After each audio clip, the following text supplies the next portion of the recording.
Halo, ini Rama Primajaya dan kali ini saya akan menyampaikan beberapa fakta menarik mengenai pendidikan, terutama buat kalian yang lagi kuliah FKIP dan pengen jadi guru nih.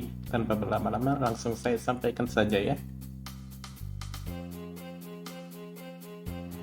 Pada masa Hindu-Buddha, di masa-masa di mana Nusantara lagi belajar menulis, ajaran Hindu-Buddha masuk dan meresap di masyarakat. Sistem Hindu datang beserta sistem kasta, di mana dalam agama Hindu hanya kaum Brahmana yang berhak menjalankan sistem pendidikannya. Sejak awal periode kedatangannya, sistem ini sudah bermuatan keagamaan, dan pelaksanaannya berada di padepokan-padepokan. Meski sistem pendidikannya hanya boleh dijalankan oleh Brahmana, namun sistem kasta yang dijalankan di Indonesia nyatanya tidak sekeras di India.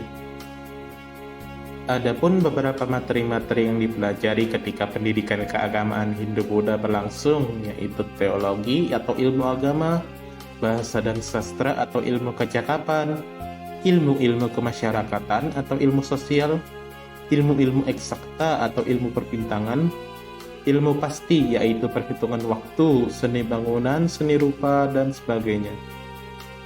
Di masa itu, pendidikan di padepokan berjalan secara informal. Selain karena jumlah murid dan guru yang terbatas, para murid belajar bukan hanya untuk menuntut ilmu, mereka juga harus bekerja demi terpenuhinya kebutuhan sehari-hari mereka. Para guru pun juga dapat diundang ke istana jika dirasa perlu. Melompat jauh ke depan, bagaimana sistem pendidikan di seantero Nusantara ini pada zaman awal pendudukan Belanda? Perlu diingat bahwa di abad ke-17 lalu, tidak semua wilayah Indonesia dikuasai oleh Belanda. Lebih tepatnya, perusahaan dagang bernama Verenigde Oost-Indische Compagnie atau disingkat VOC. Maka pendidikan di masa awal pendudukan Belanda berpusat di Ambon dan Banda Maluku, lalu di Batavia yang selanjutnya bernama Jakarta. Di situ didirikan pendidikan untuk kaum inlanders, penduduk tanah jajahan yang ditangani oleh Nederlands Zendelingen Genootschap atau NZG, gereja Kristen dari Belanda yang ikut dalam misi VOC untuk menyebarkan agama Kristen di tanah Nusantara. Pemerintah Belanda jelas tidak terlibat dalam kegiatan ini. Kebanyakan kegiatan pendidikan termasuk pendirian sekolah-sekolah baru yang dikembangkan oleh VOC pada awalnya melekat berbasis agama dan dilakukan di daerah yang struktur politiknya lemah. Misalnya di Ambon dan Banda. Batavia pun hanya memiliki sekolah berbasis agama Kristen yang pencapaiannya terbatas pada kemampuan memahami Injil atau Bible, kitab suci agama-agama Kristen. Dan oleh karena itu, kalaupun ada pendidikan lanjutan hanya untuk mendidik guru dan pastor.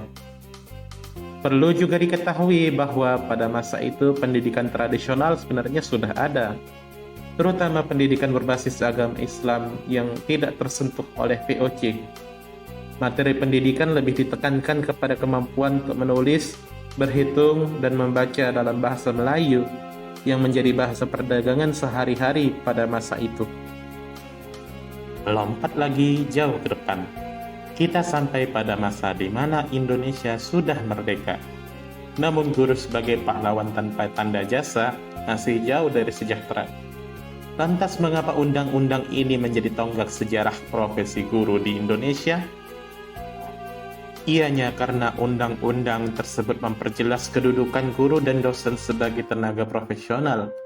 Oleh karena itu, guru dan dosen wajib memiliki kualifikasi akademik, kompetensi, sertifikat pendidik, sehat jasmani dan rohani, dan memenuhi kualifikasi lain yang dipersyaratkan satuan pendidikan tinggi tempat bertugas, serta memiliki kemampuan untuk mewujudkan tujuan pendidikan nasional. Namun tentu saja di balik kegemilangan UU ini masih ada kelemahan yang menyertainya, terutama soal jaminan kesejahteraan guru yang tidak didapat oleh sejumlah guru, utamanya guru honorer di masa itu. Sekian fakta-fakta menarik mengenai pendidikan yang perlu kalian ketahui. Sampai jumpa.